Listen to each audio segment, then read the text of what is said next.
Վաղարշաբաթ խոշորացված համայնքի սիրելի բնակիչներ, շուտով տեղի են ունենալու մեր համայնքում ավագանու ընտրություններ։ Մենք միասին ընտրելու ենք մեր քաղաքի ապագան։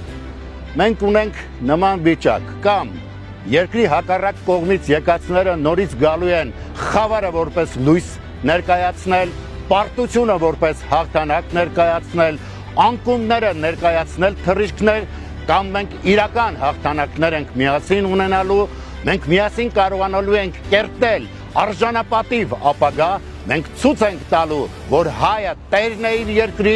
իր արժեքների, մենք ցույց ենք տալու, որ Էջմիածնեցին վաղարշաբաթ խոշորացված համայնքի ցանկացած բնակիչ տերն է մայր աթոռի եւ այն ղողանջները, որոնք բարբերաբար հնչում են մեր քաղաքի վրա, դրանք հաղթության նոր արշալույսներ են բերելու։ Ափսոս ես չկարողացա շատերիդ հետ հանդիպել, զրուցել, այս կարճ ժամանակահատվածը իսկապես այդ հնարավորությունը չէր տալիս, բայց մեր ապրած կյանքը ձեր աչքի առջև է եղել եւ մենք միասին կարողանալու ենք հաղթական ընթացք կերտել, մենք միասին կարողանալու ենք ունենալ հավերժությունը, այն հավերժությունը, որի համար մեր քաջերը իրենց կյանքը զոհաբերեցին, լինելու է այդ օրը եւ մենք կեղծ խաղաղությանը հակադրելու ենք իրական արժանապատիվ խաղաղություն։